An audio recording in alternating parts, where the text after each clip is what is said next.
السلام علیکم ورحمۃ اللہ وبرکاتہ۔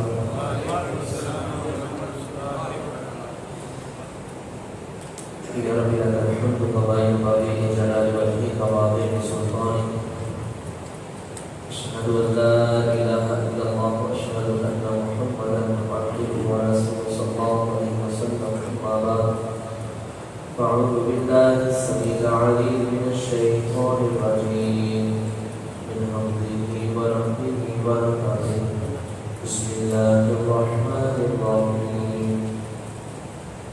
کل کے سبق کے اندر اللہ رب العالمین نے اس بات کے متعلق ارشاد فرمایا تھا کہ کائنات کے اندر کوئی بھی جاندار ہے اس کے عزت کا ذمہ اللہ نے رکھا ہے، اس کے رہنے کی جگہ کو بھی اللہ جانتا ہے اور اس کے تنفیذ کی جگہ کو بھی جانتا ہے۔ اسی نے 6 دنوں کے اندر زمین و آسمان کو بنایا۔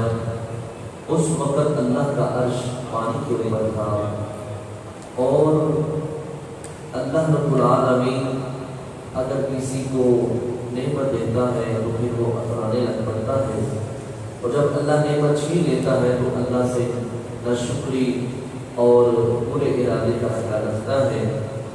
اور جن کو ہم دیتے ہیں یا آزماتے ہیں یہ صرف مومن لوگ ہیں جو صبر بھی کرتے ہیں اور اللہ کا شکر ادا بھی کرتے ہیں۔ مومن صبر کر کے اللہ سے اجر حاصل کر لیتا ہے، نعمت ملنے کے اوپر شکر کر کے بھی اللہ سے اجر حاصل کر لیتا ہے۔ فرمایا دنیا میں بھی ان کے لیے اجر ہے، آخرت میں بھی اللہ نے ان کے لیے مغفرت اور بہت بڑا اجر ہے۔ آج کا جو سبق ہے وہ صفحہ نمبر 4 ہے اور آیت نمبر 12 ہے۔ آج کے سبق کے اندر اللہ رب العالمین پیارے نبی صلی اللہ علیہ وسلم کو اس بات پر تسلی دیں گے، کیونکہ مشرکین مکہ بہت باتیں کیا کرتے تھے یہ نبی صلی اللہ علیہ وسلم معاذ اللہ استغفر اللہ یہ نبی نہیں ہے۔ اگر نبی ہوتے تو ان کے پاس بے شمار خزانے ہوتے اور ان کے ساتھ ایک فرشتہ ہوتا جو اعلان کرنے والا ہوتا کہ یہ اللہ کے سچے نبی ہیں۔ ان کے پاس سونے اور چاندی کی کھیتیاں ہونی چاہیے۔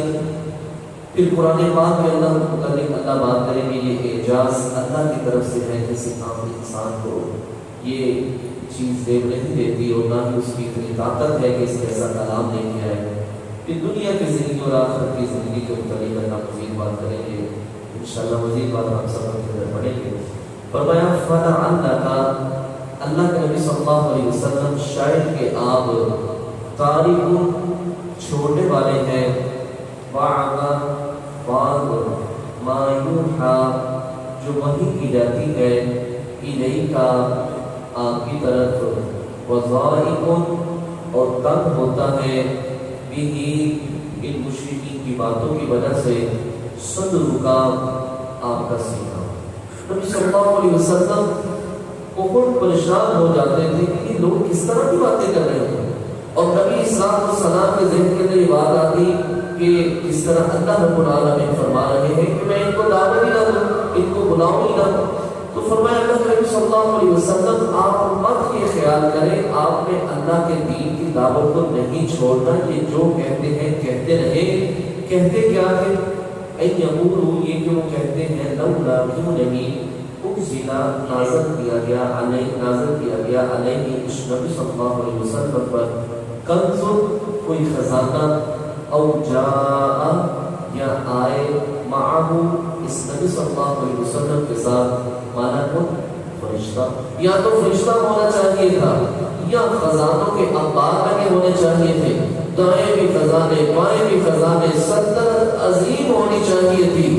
لیکن یہ کیسا نبی ہے صلی اللہ علیہ وسلم کہ کھانے کے لیے ایک وقت کا کھانا بھی میسر نہیں ہے، اور جو ماننے والے ہیں وہ بھی کمتار اور غریب افراد ہیں، یہ نبی نہیں ہو سکتا۔ اور یہاں تک انہوں نے باتیں کی کان یمشی یہ شہر کے اندر چلتا بھی ہے، پھر اسواق کھاتا پیتا بھی ہے، بازار کے اندر بھی جاتا ہے، شادی بھی کرتا ہے، یہ محمد صلی اللہ علیہ وسلم معاذ اللہ اللہ کے نبی نہیں ہے۔ یہ ساری باتیں جب نبی علیہ السلام سنتے آپ علیہ السلام کا سینہ تنگ ہو جاتا، آپ صلی اللہ علیہ وسلم بڑے ہی پریشان کن حالات کے اندر پھر بھی اللہ کے حکم کو مانتے ہوئے دعوت و تبلیغ کا کام کیا کرتے تھے۔ فرمایا انما بے شک نبی صلی اللہ علیہ وسلم انت نذیر، آپ کو ڈرانے والے ہیں، آپ پریشان نہ ہو، آپ ڈرانے والے بنا کے بھیجے گئے ہیں۔ خزانے نازل کرنے والی ذات یا کل کائنات کا جو خالق اور مالک ہے وہ اللہ کی ذات ہے۔ اللہ جو چاہے جیسے چاہے جب چاہے آپ کے اوپر نشانی اتار سکتا ہے، لیکن آپ کے ذمہ یہ ہے کہ آپ نے لوگوں کو ڈرانا ہے اور ان کو خوشخبری سنانی ہے۔ واللہ، اور اللہ علی کل شیء وکیل، اللہ ہر چیز کے اوپر نگران ہے، نگہبان ہے۔ اللہ کو ہر چیز کا علم ہے کہ اللہ نے کون سی نشانی بھیجنی ہے اور کون سی نشانی نہیں بھیجنی۔ اس لیے آپ تنگ نہ ہو، پریشان نہ ہو، آپ اللہ کا حکم سمجھتے ہوئے دعوت و تبلیغ کا کام جاری رکھیں۔ فرمایا اب یقول، یہ کہتے ہیں، اب یقول نفرا کہ یہ محمد صلی اللہ علیہ وسلم نے اپنی طرف سے اس قرآن کو گھڑ لیا، اپنی طرف سے باتیں بنائی ہیں، اللہ کا کلام نہیں ہے، اللہ کی بات نہیں ہے، اللہ کی کتاب نہیں ہے۔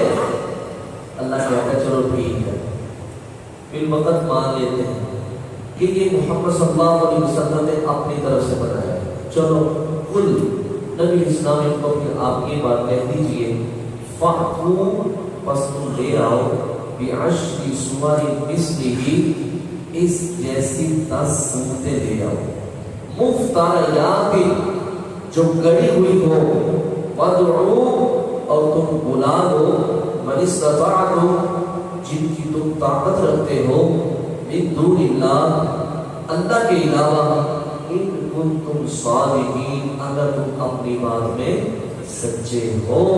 تم کہتے ہو کہ یہ محمد صلی اللہ علیہ وسلم اپنی طرف سے بناتے ہیں، ایک سورت لے آؤ، 10 سورتیں لے آؤ۔ اللہ نے مختلف مقامات کے اوپر مختلف طرح کے چیلنج کیے ہیں۔ سورہ بنی اسرائیل کے اندر اللہ کہتا ہے قُلْ لَئِنِ اجْتَمَعَتِ الْإِنسُ وَالْجِنُّ عَلَىٰ أَن يَأْتُوا بِمِثْلِ هَٰذَا، اللہ فرماتے ہیں سارے جن مل جاؤ، سارے انسان مل جاؤ، ایک قرآن ایسا یا ایک سورت ایسی لے آؤ، ایسی کتاب بنا کے لے آؤ۔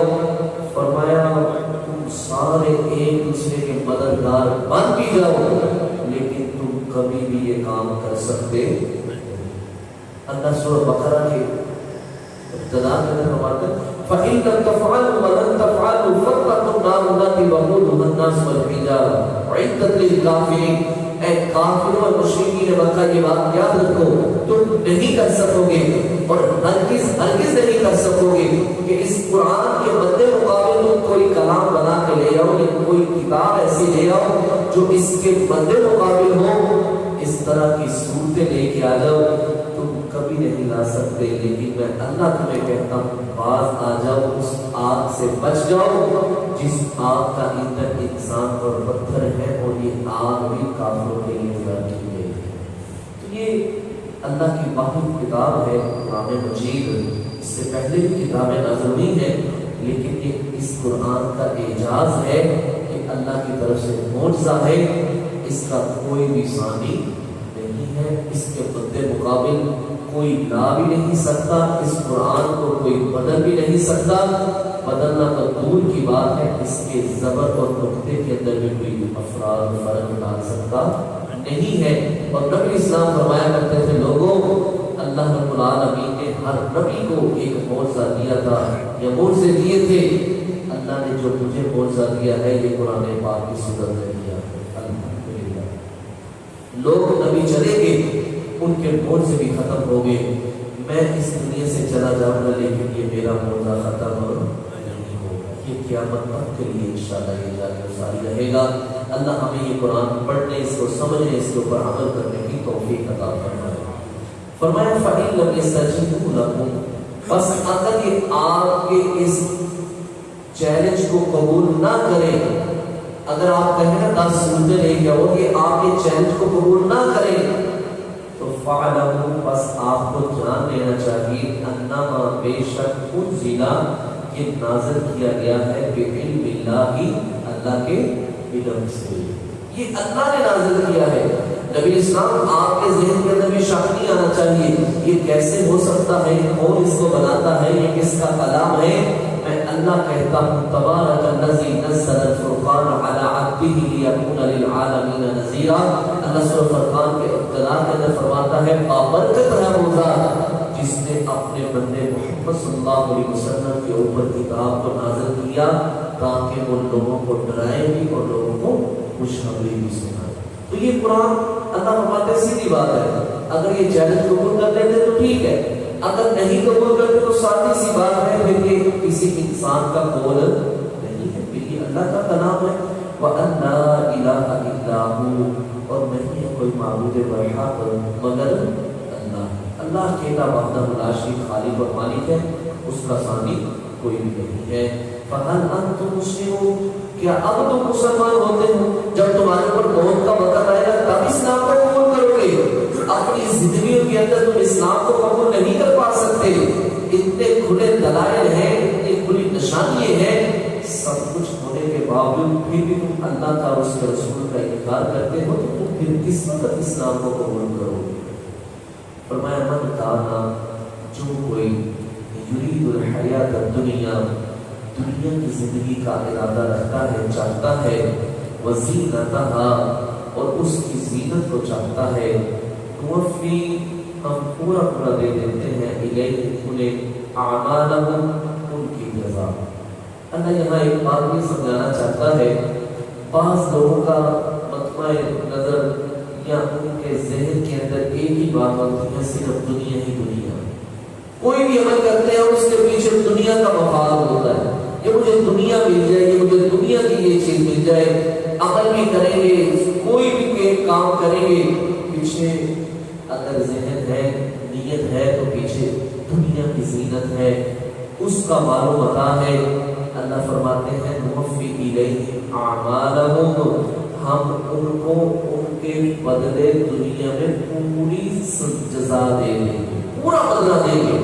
فیہا, اس دنیا میں, وہم فیہا لا یبخسون, ان کو ذرہ برابر بھی کمی نہیں کریں گے, اس کے اندر ذرہ برابر بھی کمی نہیں آئے گی. اللہ اکبر. یہ جو ہے نا نیت کے اندر فجور آ جانا, نماز پڑھتا ہے بندہ اس لیے کہ لوگ خوش ہو جائیں کہ میں نماز پڑھ رہا ہوں. آپ دیکھیں نا, جن کو کل قیامت والے دن سب سے پہلے جہنم کے اندر گرایا جائے گا, وہ سب سے بڑے عظیم کام کرنے والے لوگ ہوں گے. ان میں سے ایک شہید ہوگا, ایک قاری القرآن ہوگا, اور تیسرا غنی ہوگا. سب نے بڑے بڑے کام کیے ہوں گے. شہید نے اپنی جان اللہ کے حضور پیش کر دی ہوگی, اور قاری القرآن نے اپنا ساری زندگی کا وقت اللہ کے دین میں صرف کر دیا ہوگا, اور غنی نے اپنا مال اللہ کے راستے میں لگا دیا ہوگا, دن رات اللہ کے راستے میں خرچ کرتا ہوگا. لیکن پیچھے مائنڈ جو ذہن تھا یا نیت تھی وہ یہ تھی کہ لوگ مجھ سے خوش ہو جائیں, لوگ مجھے داد دیں, لوگ میرے متعلق باتیں کریں. بڑا ہی بہادر تھا, بڑی اچھی تلوار چلاتا تھا, یہ بڑا ہی اچھا قرآن پڑھنے والا ہے, بڑی اچھی تدریس کرنے والا تھا, اور بڑا ہی مالدار تھا, لوگوں کے بڑے حقوق ادا کرنے والا تھا. کل قیامت والے دن اللہ رب العالمین سب سے پہلے ان تین لوگوں سے جہنم کی آگ کو گرائے گا, سب سے پہلے ان کو گرائے گا جہنم کے اندر. تو اس سے یہ معلوم ہوتا ہے کہ یہ اتنے بڑے کام کرنے والے اگر جہنم میں جا رہے ہیں, تو اس سے بعد جو چھوٹے چھوٹے عمل ہیں یا کوئی بھی چھوٹا عمل کر کے لوگوں کو دکھلانے کے لیے, ریاکاری کرنے کے لیے, دنیا کی زینت حاصل کرنے کے لیے, دنیا کے لوگوں کو خوش کرنے کے لیے, دنیا کی خوشنودی حاصل کرنے کے لیے اگر کوئی یہ انسان کام کرتا ہے تو یہ بات یاد رکھنی چاہیے, اللہ اس کو دنیا میں اس کا بدلہ دے دے گا. کل قیامت والے دن جب ان لوگوں کا حساب ہو رہا ہوگا, وہاں بھی اللہ یہ لفظ استعمال کرے گا, لوگوں نے تمہیں داد دے دی, اب میرے پاس تمہارے لیے کچھ بھی نہیں ہے. اللہ فرماتے ہیں فَهُمْ فِيهَا لَا يُبْخَسُونَ, اس میں سے ہم ذرہ برابر بھی کمی نہیں کریں گے. أُولَٰئِكَ الَّذِينَ, یہی وہ لوگ ہیں, لَيْسَ لَهُمْ, نہیں ہے ان کے لیے, فِي الْآخِرَةِ, آخرت میں, إِلَّا النَّارُ, مگر جہنم. جہنم کے علاوہ کچھ نہیں ہوگا. دنیا کے اندر اللہ نے ان کا بدلہ ان کو دے دیا ہوگا. یہ جتنے یہودی اور عیسائی ہیں یا غیر مسلم ہیں، یہ انہوں نے این جی اوز بنا رکھی ہیں، لوگوں کی خدمت کرتے ہیں، جانوروں کا علاج کرتے ہیں، یہ اچھا کام کرتے ہیں، لیکن اللہ رب العالمین ان کا بدلہ ان کو صرف دنیا کی حد تک دے گا۔